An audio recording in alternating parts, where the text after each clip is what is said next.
Okay, this is going to be an instructional video slash overview of the Chausson Etape line 660. This is a 2025 model. First of all, we're going to go around the external of the vehicle and then we will go into the habitation and cab area. First things first, I'm going to show you how to open the bonnet, and this is really just in case you need to jump start the vehicle for any reason, as well as get access to the bonnet area. So if you come to the bonnet, this is on a Ford. So to open the bonnet on the Ford, you do need to use the vehicle blade key. You insert here, twist to the left once, and then you need two hands for the next stage, is twist and hold and lift up with the other hand. So as you can see, I have now got the bonnet open. And like I said, the main reason really is to show you your terminal points in case you need to jump start this vehicle for any reason. So down here, under this red cap, is going to be your positive terminal point.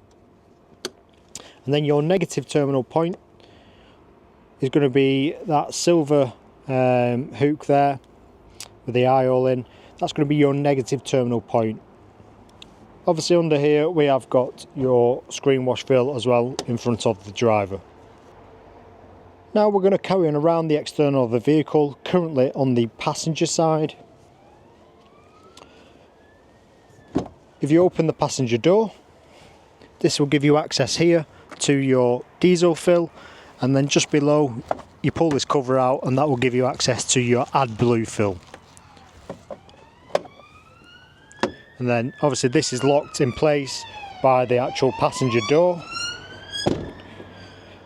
Next we have your Truma vent cover for your boiler. So you need to take this off when obviously you are using the boiler with gas, because this is where the exhaust fumes come from. And then obviously make sure that you put this back on when in travel, just so water's not getting down there as well as anything else.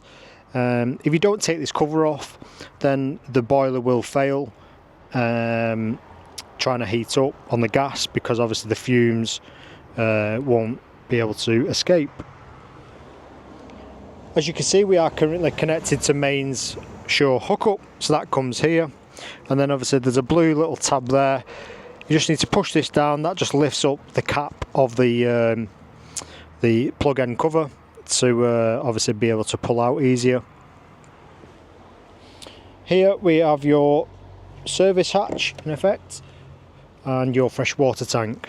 So here, if you want to fill up your freshwater tank, just need to twist this out, take this cap off. When the water starts to come back out, that means your freshwater tank is completely full. And then here we have a level. There is a sticker to indicate what it's doing, but basically this is for if you want to drain down the freshwater tank to around 20 litres, the minimum level for travelling. And then directly underneath this freshwater tank, underneath the vehicle externally, you will see a white tap.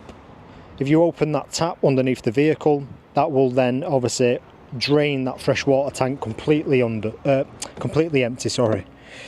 But like I said, that's directly underneath the vehicle, so you need to go underneath the vehicle and there will be a white tap. Also in here, this is where we got obviously all your fuses and main breaker. So here is your 12 volt system side of things. That's your fuses for, could be drop down bed or the 12 volt system, USB sockets. And then here we have obviously your main breaker on your 240 volt side. So if something trips, just check here, and if it's not here, it will be the campsite post or wherever you are pulling the mains power from. Most of the time it is the campsite post, because they actually reduce the power they give you. Just so you know, this one with the sticker on, that is actually blank. There is no live feed to that, so don't think that has tripped.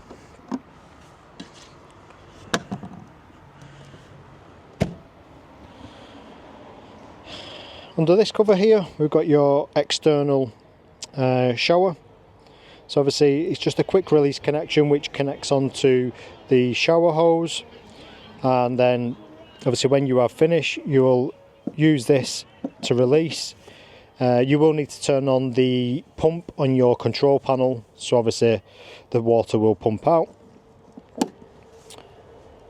Here we have your garage area. As you can see, this vehicle is new, comes with obviously the carpets, screens, cab carpets, plenty of storage in here. Down here we do have a vent for your heating, so obviously this is heated as well in the garage area. And then to shut these, all you need to do is push them, and then this handle, you just need to push that in and use the key in here. Quarter turn will then physically lock this door.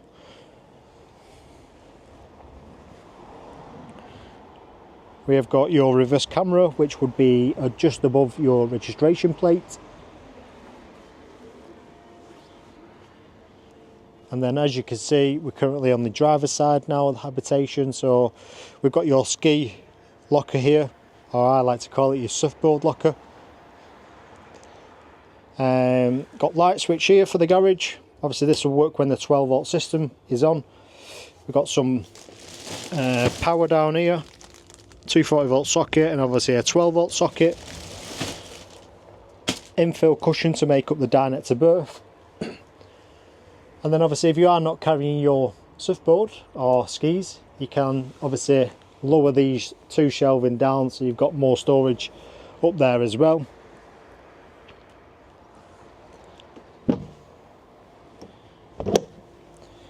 Next we have your toilet cassette. So if you need to empty or clean your toilet cassette, to take this out, all you need to do is lift this orange tab up. So you lift this up and then pull the cassette towards you. That will then obviously release your toilet cassette. If I want to empty and drain my cassette, this orange nozzle here, I need to twist out to the left, take this grey cap off, and then tilt up. If I put my thumb on this button here, that just lets air into the top of the cassette, and then the fluids will flow out faster. Other than that, you can open the blade of the cassette manually to obviously clean internal with a hose pipe if needed. Once finished, all you need to do is align it, push it back in, and then you just need to make sure that this orange tab is securely down, because then your cassette is not going to move in and out. Directly below the toilet, as you can see there, we have your grey waste release handle. So this is going to be to empty your grey waste. To do this, all this rod is a push and pull. So if you pull it towards you, that will open the blade and obviously empty underneath the vehicle. If you want to close this, then obviously you just need to push this rod towards the vehicle and that will close.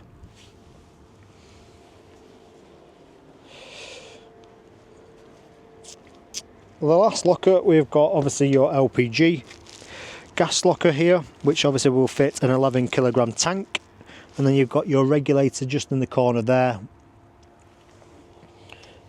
Above that we have got obviously external barbecue point or gas point, so all you need is a quick release connection on the end of this, and then obviously you can have a gas barbecue outside. This vehicle comes with an awning. I'll send a separate link on the email how to set up and use an awning. As you can see, we have got blackout blind on the Habitation, and then we have a fly screen too.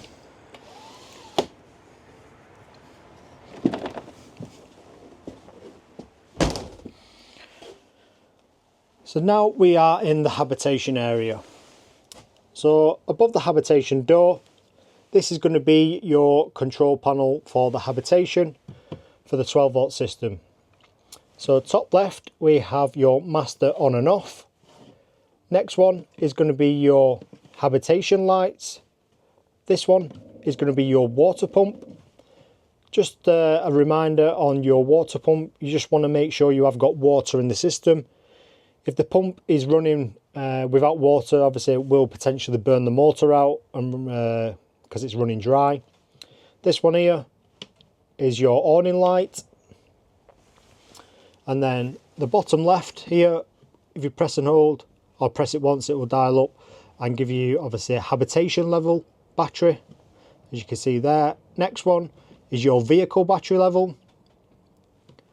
This one here is going to give you your fresh water level, which is empty, and then your grey waste level will flash here. So when your grey waste is full, it will flash up here, and here you can just change the brightness on the control panel. As you can see here, we've got a green light, and what that green light is indicating is that I am plugged into mains hookup, which is seen external. If this light doesn't come on, then obviously there is a potential fault somewhere. Like I said, check your main breaker as well as check the breaker on the site post. And then here is your thermostat.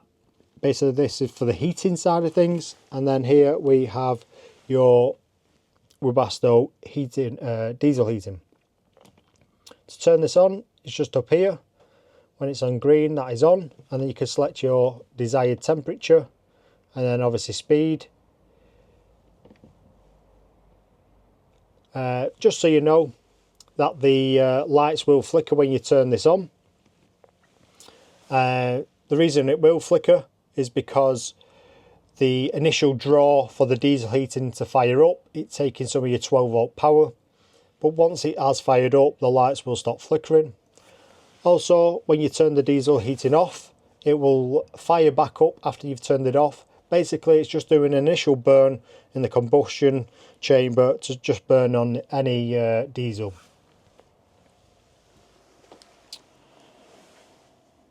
Here on this vehicle, we have got a TV stand, which just pulls out like so.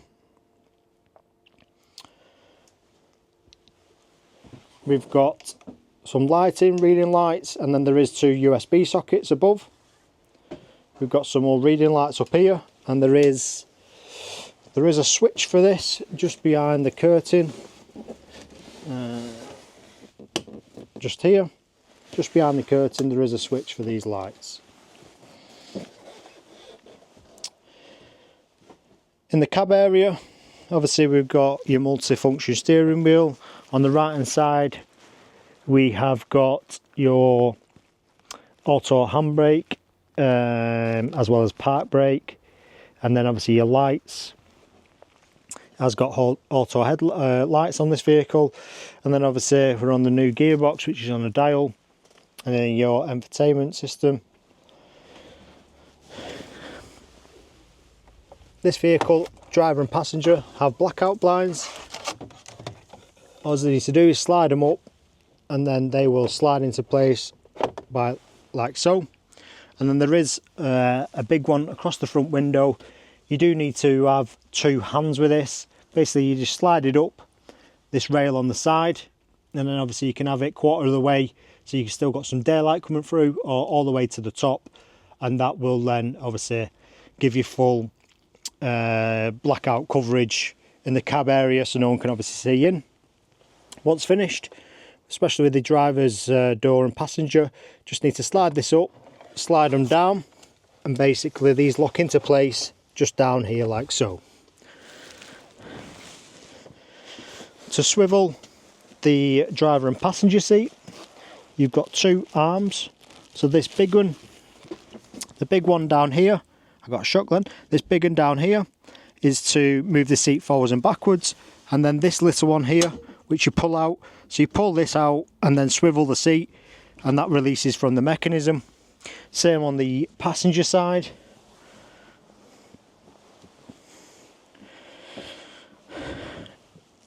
This table is adjustable in height, which is electric. Just on that, same with the bed, is obviously a drop down bed. So above the passenger, up in this corner here, there is this is where your motor is.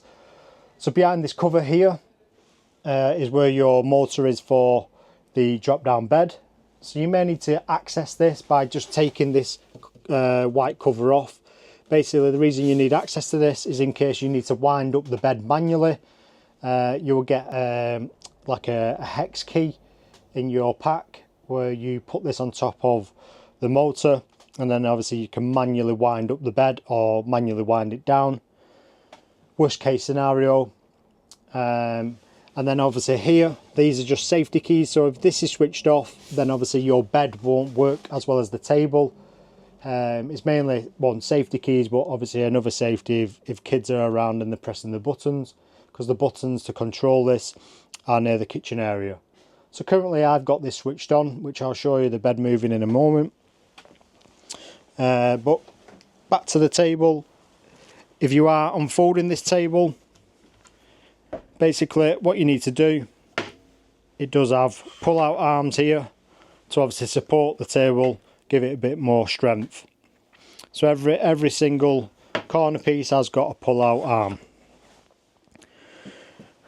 Down here we have got a 240 volt socket, and then just below above that we have got a switch for underfloor heating. So this vehicle has got the winter pack connected to it. So basically, to switch this on, as you can see there's a light there, that means the underfloor heating is on. The underfloor heating is ran off wire pads in effect, but this will only work when you are connected to mains hookup. This won't work off your leisure battery, as this is quite powerful. It's not going to heat up the motorhome, but it's going to take the chill off the floor. And then Chausson do recommend, obviously, just be cautious if you are putting the carpets down to not switch it on. I think just being cautious with obviously a fire risk potentially with the carpets and underfloor heating on at the same time. Under this bench seat here, I'm going to lift it up now, but this is where your boiler is. You need access to this to drain your boiler, and I'll show you where your secondary leisure battery would live as well. So as you can see, I've got this bench seat up. Like I said, this is to show you, this is where your secondary leisure battery will be. Down here we've got obviously a gas valve to isolate obviously if one of the appliances are faulty, and then your boiler's down here, which you won't need to access your boiler. The only thing you'll need to access is just this yellow valve here.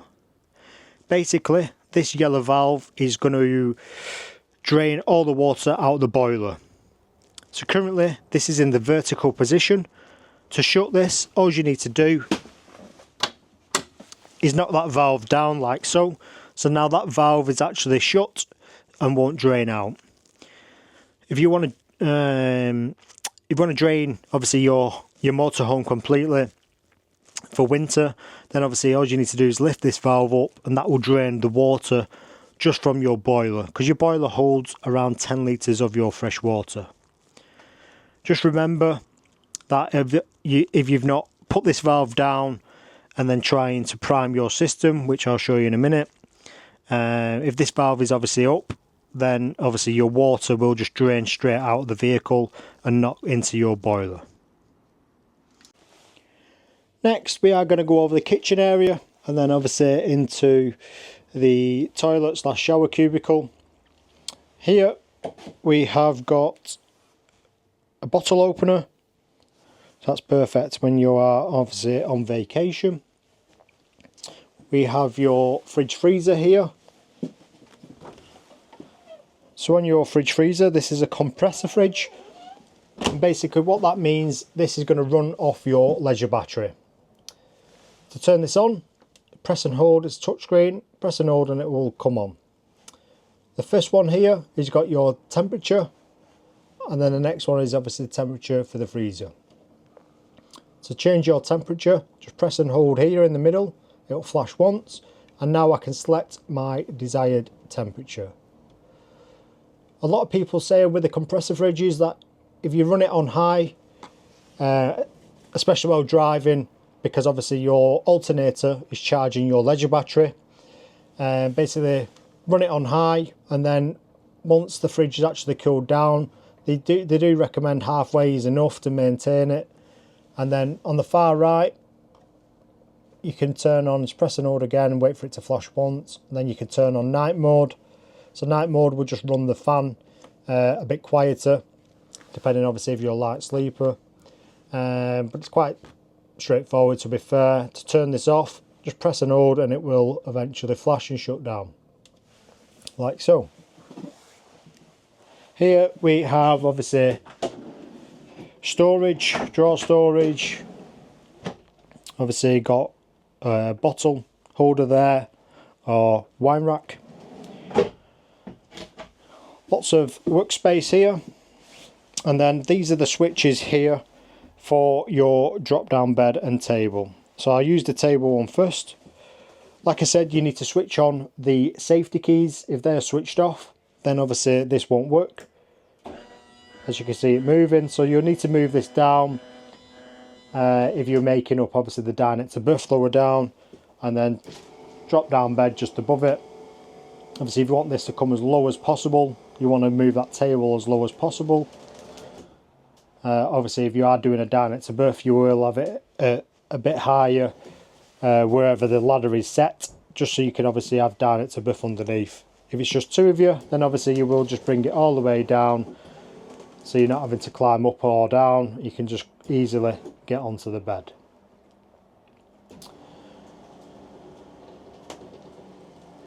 On your drop down bed, you need to make sure you take off the cushions. You can leave your blanket on, but they do recommend to take the cushions off, just because it won't go all the way to the top, as well as sometimes when it tries to go to the top to the switch, if the cushions are on, it will keep going up and sometimes potentially pop the fuse. You have obviously got your stickers here to indicate obviously the heights, how the bed will function. So that is controlled by these switches here.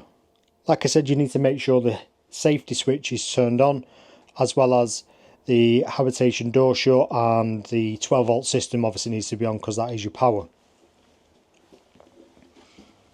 Here we have your kitchen tap. So now I am going to prime my motorhome water system. So first thing I'm going to do in this motorhome, when I get to campsite or wherever I am, I need to shut all the valves. So I need to shut the valve underneath the fresh water tank externally, underneath the vehicle, before I fill up. I need to shut the yellow valve next to the boiler. So I need to knock that valve down. And then I need to shut my grey waste. So to shut your grey waste, you're just pushing that rod in. Once all the valves are shut, then obviously we can fill up the system and no water is going to leak anywhere underneath the vehicle. So first thing, I'm going to fill up my freshwater tank. So fill up the freshwater tank completely full, and then now I'm going to come into here and prime my system, which is going to prime my pipework and boiler. I need to come to the control panel. I need to turn on the water pump on the control panel, and then now I'm going to open the tap on the cold side. And basically what that's going to do is trigger the pump to run, and it will take water from the fresh water tank through the pipework, and then you will get a steady flow. Once you get a steady flow on the cold side, twist it to the hot side, and what that is going to do is take water from your fresh water tank to your boiler, and then from your boiler to the tap. Once you get a steady flow again on the hot side, that means your full pipework system and boiler is primed, ready to use when needed. The only thing that you will need to do is obviously if you do want hot water, just in this cupboard above your stove, these are your controls to turn on your hot water. So your hot water isn't instant. So on the left one here, we've got boiler EL, so that is when you're on electric, on mains hookup. So you've got two settings here. You've got top setting, which is low setting, which will take around 5 hours to heat up on electric, and then the bottom setting will take about 1 hour and 10 minutes, just on electric. To the right, this is when you are on gas. Obviously you need to take off the gas cover externally, and then turn your gas tank on, and then you've got two settings again, 50 degrees and 70 degrees. On 70 degrees on gas on its own will probably take around 20 minutes to get up to temperature. Now I'm going to show you the gas stove. So obviously on this vehicle we have got a 3-ring burner 2 is gas and 1 is electric. The electric one will actually only work on mains hookup, so this won't work off your leisure battery. But if you are off grid, you will be using the gas, so obviously you need to turn the gas on at the tank. One safety advice we do recommend is this glass cover here, just to leave the glass cover up after using the stove. The reason for this, because of the temperature difference in the glass, you could potentially shatter it. And then obviously here we've got obviously your grill and oven. We've got your igniter, so this will only work when your 12 volt system's on. And then obviously gas, press and hold in and then use the igniter at the same time. You need to hold this knob in for about 30 seconds because it's going to warm up the thermocouple on the gas stove, so it can stay on. And then here we do have a heat plate as well, which you can pull in and out for the oven and grill. Obviously we've got a cutlery tray there and more storage lower down. Here will give you access to the garage area. Here we have obviously your wardrobe, so we've got hanging space above and then lots of storage. We've got pull-out drawers as well, and then you have got a shoe hanger on this door and one on the other door. And then the last thing is obviously your toilet / shower cubicle. So on your toilet, if you are wanting to use your toilet, you need to use this blade to open the toilet cassette. Obviously once you have finished, shut the blade. That just stops any smells coming back up from the toilet cassette. And then down here, the blue button is your toilet flush, so that is going to use some fresh water from the tank. And then just to the left there is an indication, which is the symbol looks like a toilet cassette. Basically this will light up orange / red when the toilet cassette is full. When it's full, obviously at your next convenient time you can empty it, and then obviously this will reset when it's empty. We've obviously got your basin, and then if you want to change this into your shower, you need to push this in. I'll try and do this with 2 hands like so. So push that in. This comes out of the way to create up your shower area. You've got a strap here to connect onto this, depending obviously if you're not level, then obviously this will keep moving. If you are level, then obviously this will stay in place. And then obviously that creates your shower cubicle, and then we have got obviously your shower tap and shower head just behind that. Put that back into place. Just need to make sure that that is down secure like so. And you have got a strap for the shower door is here as well, or toilet door, so obviously when you are in transit this is not going to slide around too. So that is the instructional / overview video of the Chausson Etape line 660. This is a 2025 model. If you have any more questions, leave a comment below, or you can always drop us an email or give us a call.